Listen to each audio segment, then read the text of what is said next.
Nananom dwaben nkonwa se oma beyi nkrofo amoma bagaso ya ma obi amane ene ekogu nsa wasone so ebie kwan mato ama minus ne so omumra ho meye adwuma omumpene ne empene kina ama obi amakurum ho meye mine ye pe ba bia gold wo pa nka dwaben kro no gold wo mpa omabo MC so bo so ka ho bi MC yakwatere radio so yi ne ho ano se onimu ho hwe ba ya se nyina ne se ensem ni bi ho course a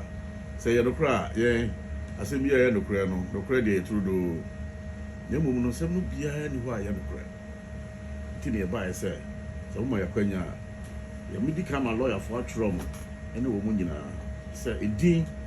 if you are saying, dean, dean, yache bibia. Who come be 17 you know, you came back, or see dean pa, and yes, you know, say, I go to Mkwan once a while. Sabi, can you obey him? Sabi. Ebia go do che obia wakana Eda munyina seseda mo kai ho ne nananom nsem ede ebreye ede ebremo ye nyina ye hosa yesua de nananom ne danso nananom ne dan wo nananom ne yesomo mo enti na da ne da ya ne yetena so ya ede nananom ho nkomo ede bremo na ye nua be ma bia ye frɛ ne nanakwadwa agye ye boa asabi wo ye dwaso ede hyekronkron Nano akoyi nika ama sesei da sebre wotu sirebo na adwaben hene na chia me panyini ene dwaben traditional council registrar akọ net net FM despite media almost station ba akọ net FM ama nana kwadwo agye ye boa baby a sebi net FM no kotena ye ekeka ensembi na net FM kro ho no a penye se fa kwetete aboa no ehwa an yegya no ansa na ebekọ chopa na so no edi asem ena nana kwadwa agye eka ye de fa na edwaben hene ho a ennei wasa atena se afidi kro no aso ede chopa ede aba ensem no mudru eso sene mano me ka enye yie eno to wedie Mama yan kasa menu nyina yenkohwe de yentie nsem no na yehwese di muduru esitie maame kontre ni akwam no na hema koduru dwabe ahemfi a amane boy de bo mo de se empanifo atie yi adwuma ma campaign bi omo de krata afiri aban mo ba se wo mo ba ba ye mining wo dwaso enti na o se me firi dwaso hene na me bo amane odo tumfo de nsase ni nyina ahye me nsade Gaso hene sabe otia ne mpaboa chi kakra oni around enti akwama a wogire mu no pie se obesere no nse nana de wo de atudwai sabe ya hemfo miense nana hema ne me akwam ni konti yentimi ntina ha anyi ntumu se ya pene so se ye meye man ni wodwa so nti nkama ye mre ni enkofie ni ene ya dehye enkotena se ene ahemfo nkae ne nkotena se nana information tete ne se maame ya tete ane kura so ni hu kwan se obie na no kaka de oka no sa ema de kasa ne kokosi nyina ne se omumra no mumeye de friend se prospecting eye company no ema himfu bibu se ase na ene e wose ye boy manfo amane na nanom dwaben nkonwa se oma beyi nkrofo amoma bagaso no ma beta dwaso ahemfo ne ho no ma bu kuruma na mane maame ensi ya ma obi amane ene ekogu nsa wasone so ebie kwan mato wa mama minus ne so omumra ho maya adwuma ene ma mabru ni ya press conference ekasi su dia puse eno ya da ben press conference esi Sunday ye amumpene ne empene kina amobi amakurum ho maya mining na sabe ye pe ba bia gold wo pa nka dwabe kro no gold wo mpa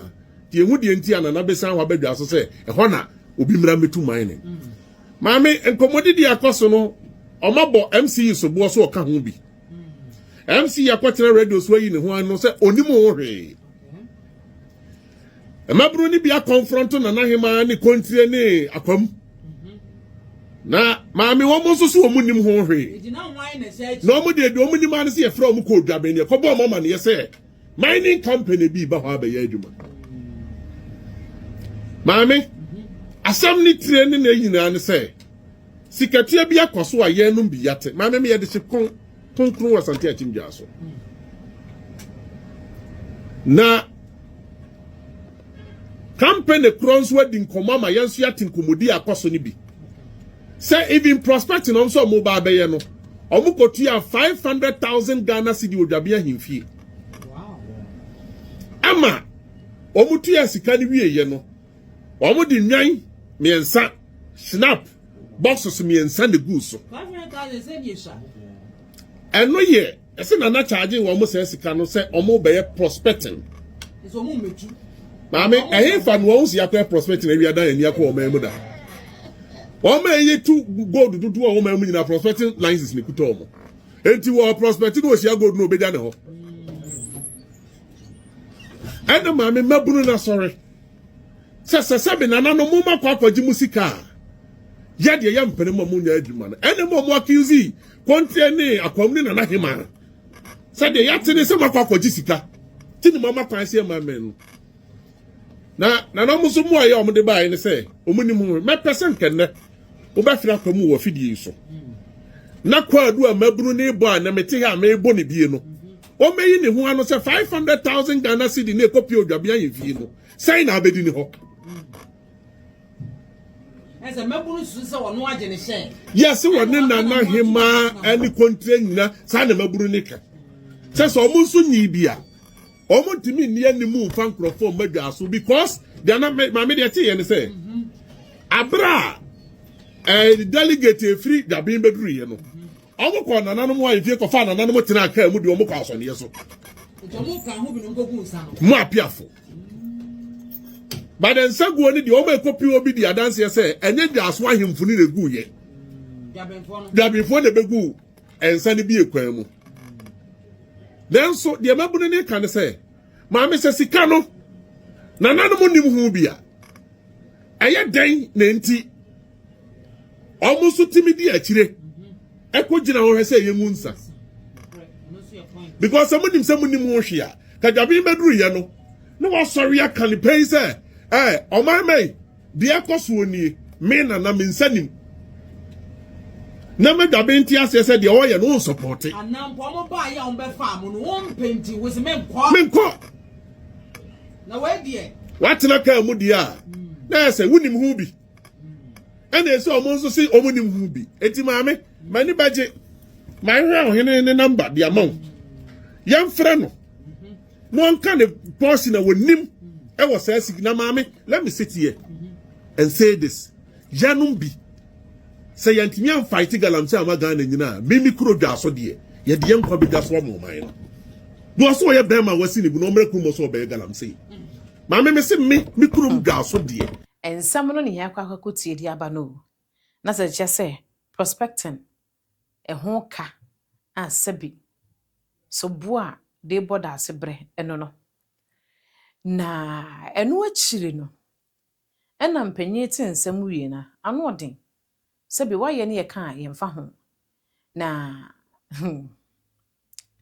eno achire no na sabi da se bre otu sirbo na adwaben hene na chiamme panyini ene registrar call NITFM di kan no modi kan ama station no ene na nakwadwo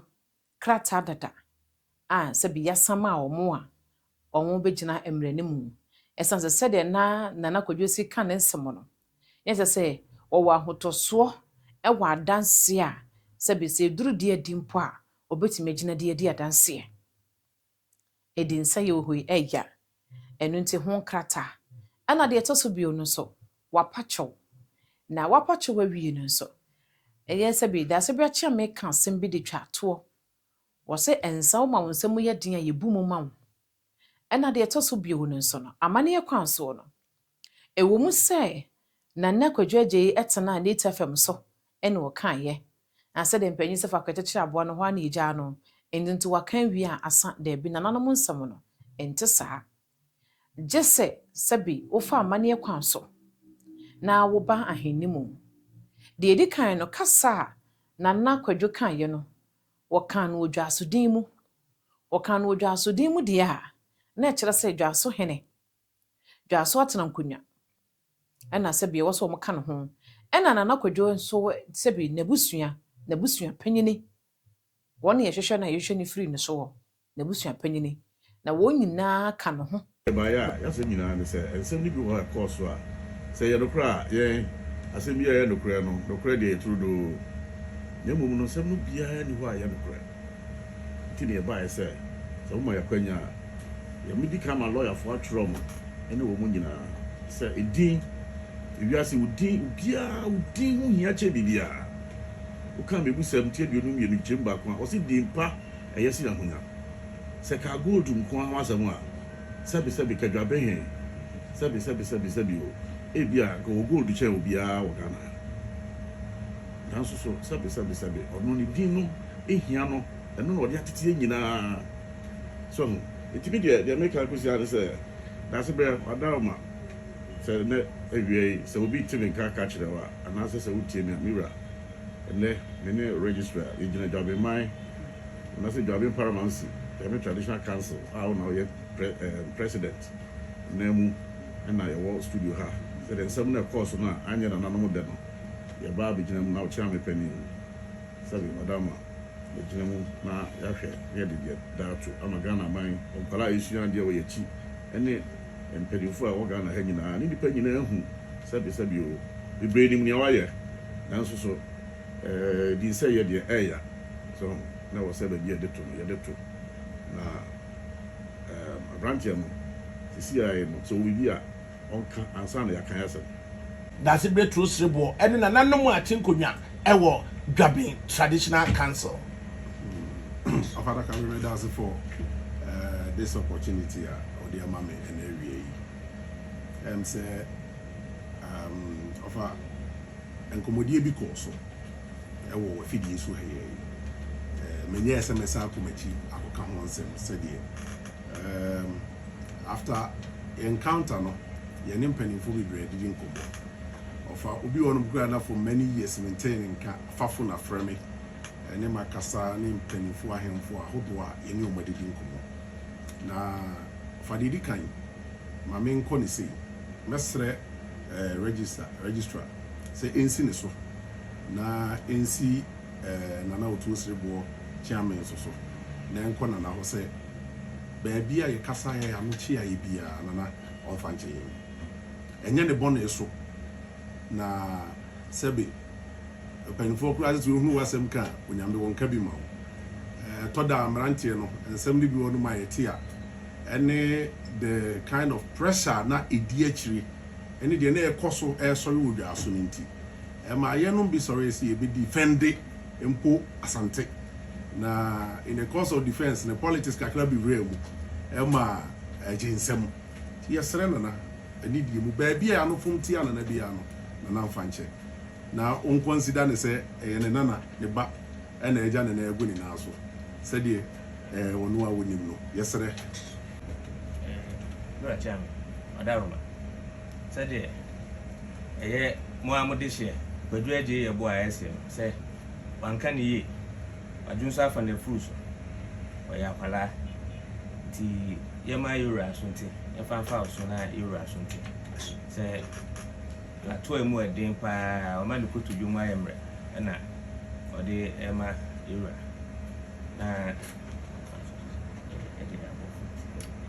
na se de enimu no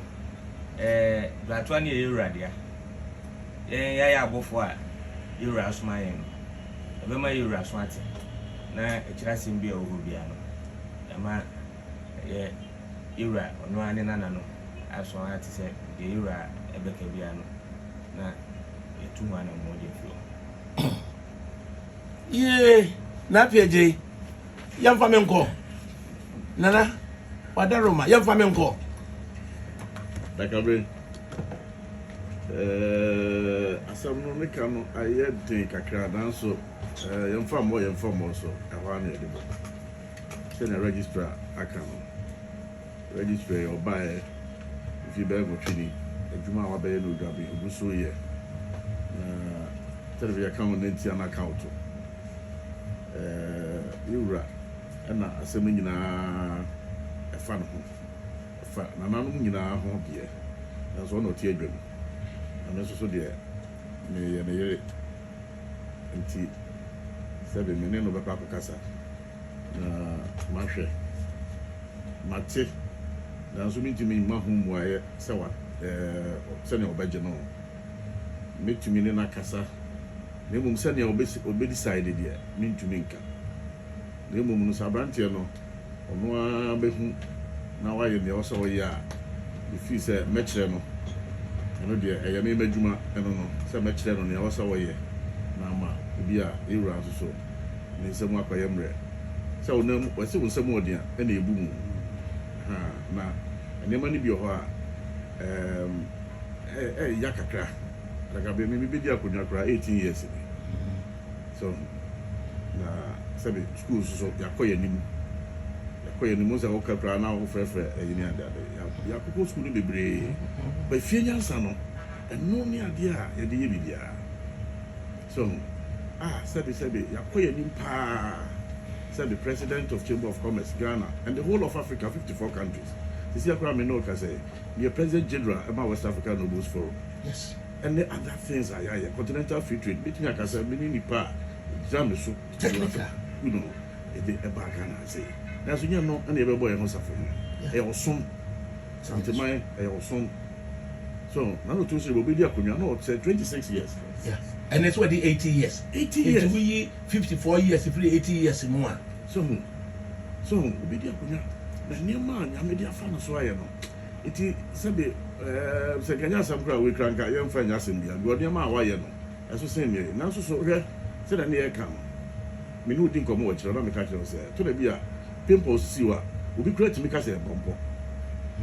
so because the pimples is mo to mu a utimi ka sɛ pimples do ba kan sɛ bombo ana me boa but you see afono ho a ɛso sɛ deɛ kura utimi ka sɛ bombo wo ka sɛ pimples ana me boa